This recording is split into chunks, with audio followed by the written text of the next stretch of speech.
I know what I did. I wasn't in the best health, and I know it doesn't take away what happened. But please, know that I'm godly sorrowful, and I ask that you extend grace and mercy. This is Latosha Daniels, a 46-year-old doctor and licensed therapist who spent her whole career helping broken people put their lives back together. On the night of April 4th, 2019, she drove 3 hours from Little Rock, Arkansas, walked into her pastor's apartment in Collierville, Tennessee, pulled a 9mm out of her jacket, and shot him dead while screaming, "You broke my heart." His wife was standing right there and took a bullet too. What came out in court 6 years later would make even the judge shake his head, because the pastor she killed was not as clean as his collar made him look. And what he had been doing behind closed doors was something his own wife did not even know about. Before all of that, let us go back to where this actually started.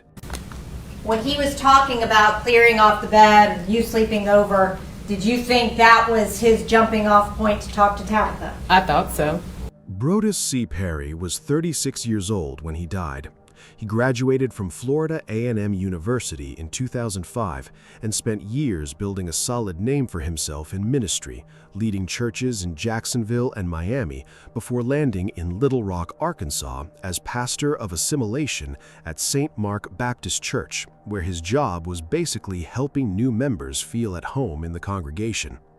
He was married to a woman named Tabitha Archie, and from the outside, everything about his life looked solid.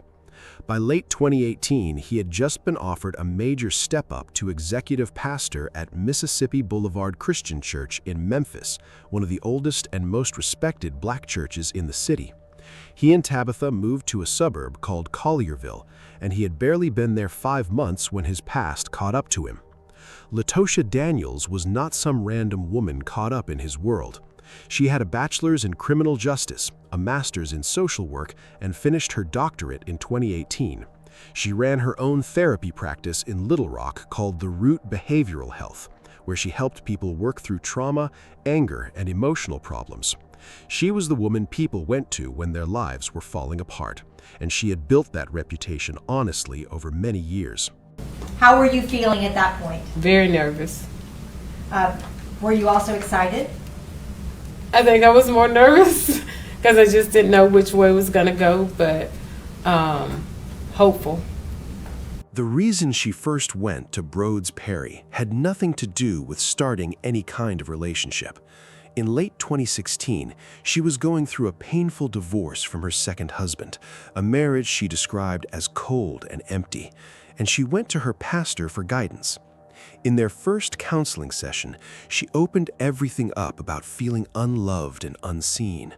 Then, in the second session, according to her testimony, Perry pulled her chair close to his, kissed her, and they had sex. She said he was giving her everything she had been missing. And just like that, a counseling session became a 2-year secret relationship. Latosha testified she believed everything Perry told her, which makes sense when you think about it, because he was her pastor, and she had every reason to trust him. But what he told her went far beyond just saying he had feelings for her. He told her that his wife Tabitha had agreed to the whole arrangement, that they would all function as what he called sister wives in an open relationship, and that Tabitha had even helped decide which women he could be with, making a special exception for Latosha. Perry gave her a book called The Ethical Slut, which is basically the guide for people in open relationships, so she could understand the lifestyle he said they were all living. He was also part of a book club on a video app called Marco Polo, where he recorded himself talking freely about all of this, and those recordings would later end up being played in open court in front of a jury. At some point, you lost hope. Yes. And you said you were going to leave. Yes. Why did you decide to leave? I saw that it wasn't going anywhere. Like I said, he was not giving me eye contact.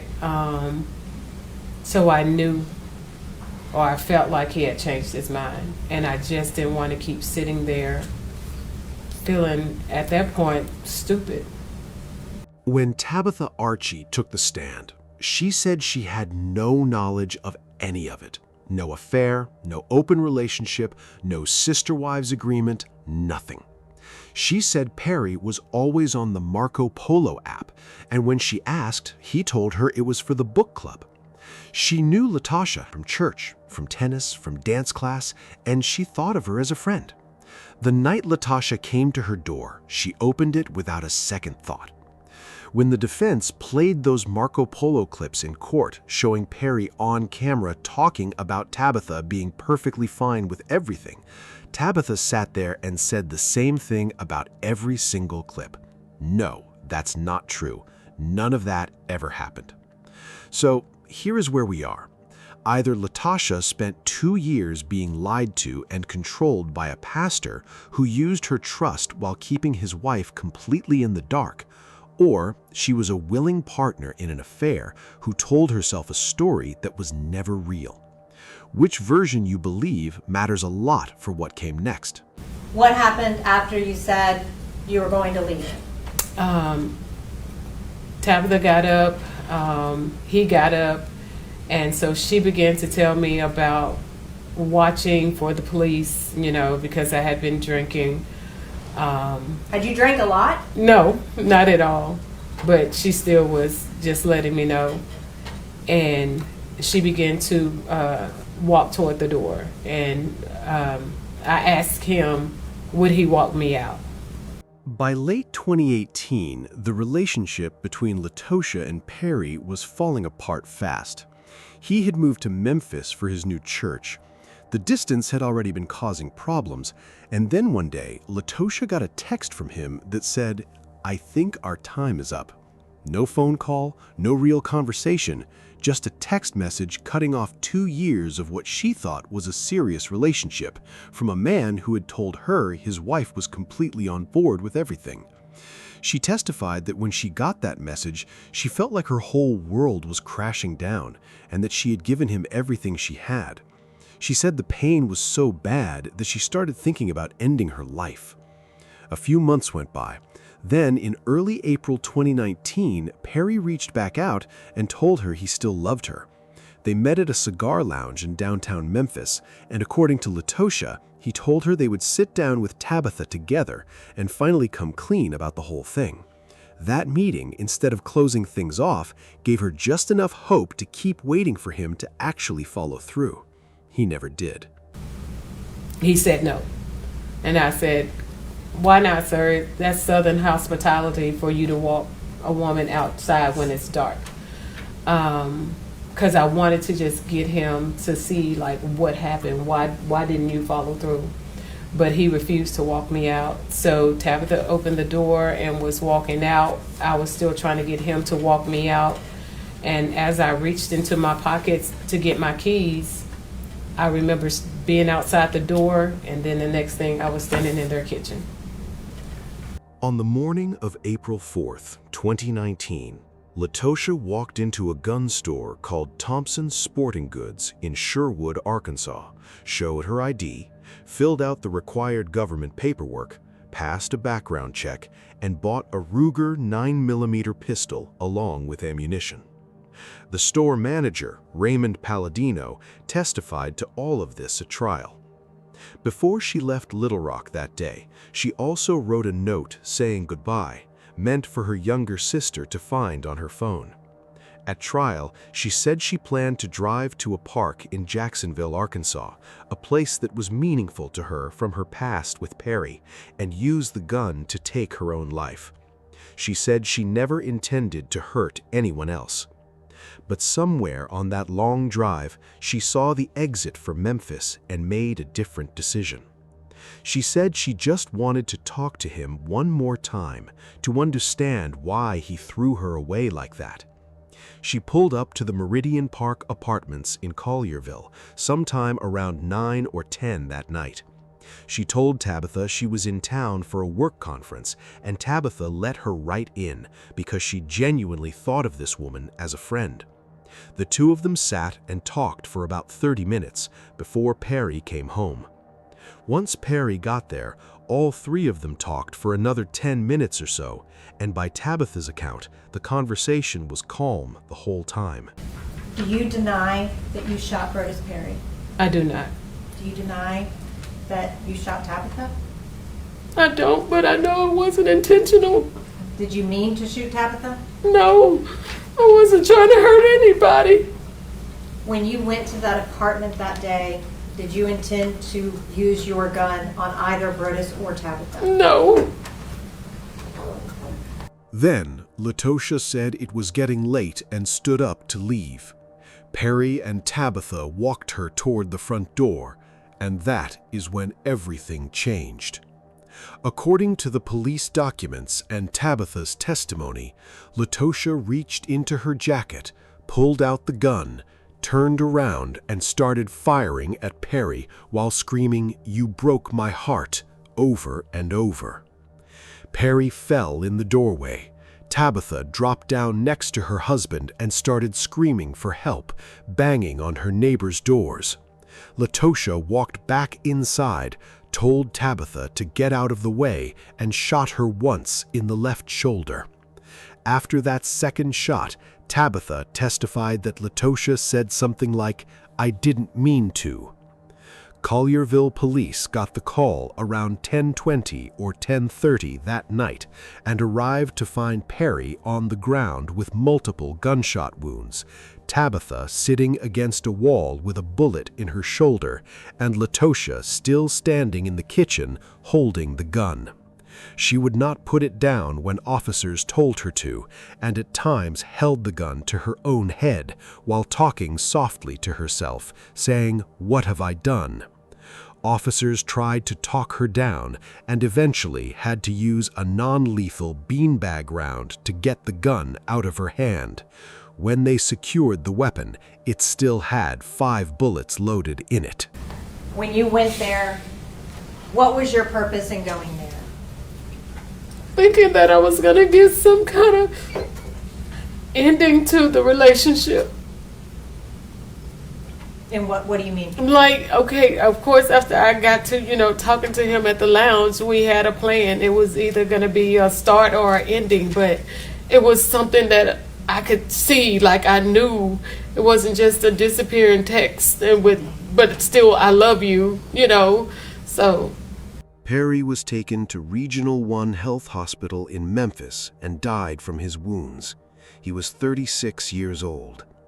The medical examiner, Dr. Erica Curry, later documented 5 gunshot wounds to his body, including a fatal shot to the head that fractured his skull and damaged his brain, 3 shots to his stomach area that hit his stomach, intestines, and liver, and additional wounds to his arm and lower body. Tabitha survived her wound. The Tennessee Bureau of Investigation later confirmed through ballistics testing that every single bullet and shell casing found in that apartment came from Latosha's gun. In July 2019, a grand jury in Shelby County charged Latosha with first-degree murder for killing Perry, attempted first-degree murder for shooting Tabitha, and a weapons charge on top of that. She gave up her right to a preliminary hearing. The case then sat in the court system for years, mostly because COVID had backed up courts everywhere. She spent close to 4 years locked up before a judge granted her $250,000 bail in February 2023 and let her go home while she waited for trial. It would take another 2.5 years before a jury finally heard the case. The trial started November 3, 2025, in Shelby County Criminal Court, about 6 years after that night in Collierville, with Court TV streaming every day of it. I went to the apartment, I guess, for lack of a better word, to get some resolve. Did you have hope, given that Tabitha was open to the open marriage? I was nervous about that because, like I said, he had told me she had these rules about not nobody that and things like that. So I'm like, she knows me. So I don't know what that was going to be like. I didn't even think about anything beyond that. The prosecution kept their argument tight. She bought the gun that same morning, drove 3 hours across state lines, lied her way into the apartment, and started shooting. One prosecutor said it plainly in closing: "You do not buy a gun and drive 3 hours just to talk." The defense put Latosha on the stand on November 6th, and she cried through most of it. She walked the jury through her life: abuse from a stepfather who was also a pastor, a forced marriage at 17, her first husband cheating, her trying to end her own life when that marriage collapsed, and then a second marriage just as hollow. She described every rule Perry put on her inside that secret relationship and told the jury she accepted all of it because he was a man of God.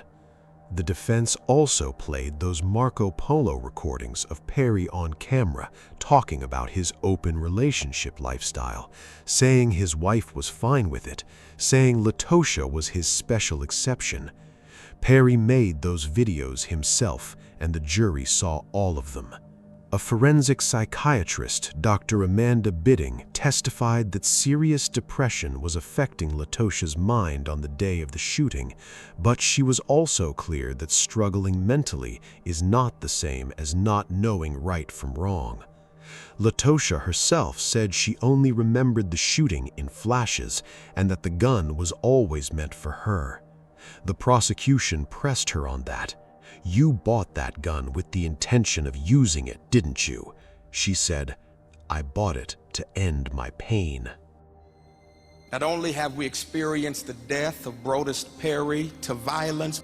On April 4th, 2019, police respond to a shooting about 30 minutes east of Memphis. Once they arrived, they found Pastor Brodus Perry with several gunshot wounds and his wife Tabitha shot in the left shoulder. The rumors swelling around his murder leave us shocked and shaken. According to the police affidavit, Tabitha let former acquaintance Latasha Daniels into the apartment.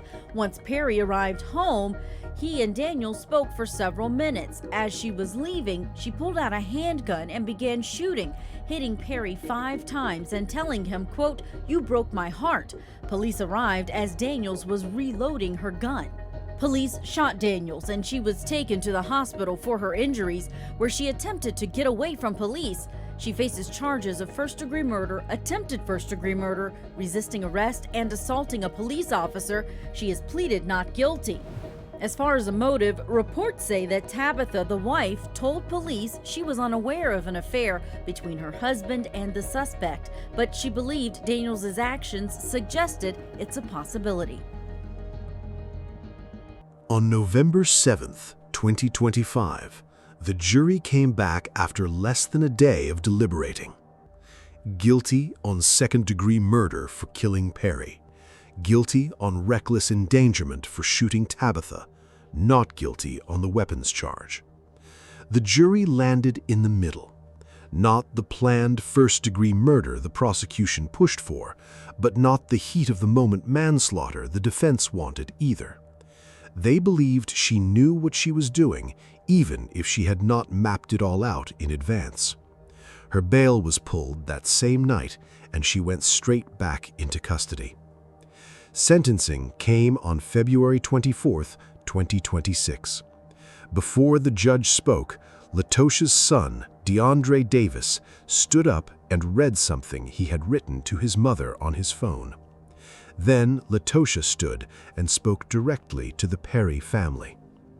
The defense asked for 13.5 years, pointing to her clean record, the 2 books she wrote while locked up, and the mental health and personal development courses she had been taking inside the facility on a tablet. The judge acknowledged all of it and still said it was not enough. 20 years for the murder, plus 11 months and 29 days for shooting Tabitha, both running at the same time. Under Tennessee law, she has to serve 85% of that before she can even ask for release, and she gets credit for the roughly 4 years she was already locked up before trial. Her lawyers said they planned to appeal. Ms. Daniels, Your Honor. Good afternoon, Judge. Ms. Ruin are here representing Ms. Daniels. Ms. Gilbert has had the opportunity to spend some time with us. This is not a case where you can look at one person and call them the villain from the start. Broads Perry is dead at 36, and that is always going to be a tragedy. But what that trial uncovered was a man who used his position in the church to pull a woman who was already hurting into a secret relationship, made her follow rules that were controlling and humiliating, lied to both women in his life the whole time, and then sent Latosha a text ending it all when he got a better opportunity. None of that makes what she did okay, and the jury and the judge both said exactly that. What it does is make this story one you cannot just walk away from, because underneath the verdict is a woman who spent her entire career helping people heal from pain, who gave her trust to a man with a Bible and paid for it with 20 years of her life. Broads Perry's family buried him. Tabitha Archie had to learn the truth about her own marriage from lawyers in a courtroom. And Latosha Daniels is going to be in a Tennessee prison for the next 16+ years. None of it had to end this way. Do you think Latosha was a woman who snapped under the weight of real manipulation? Or do you think she knew exactly what she was doing the whole time, and the broken heart was just the excuse she gave herself? Let me know what you think in the comments section. Also, click on one of the cards on your screen to see more videos like it. See you in the next one.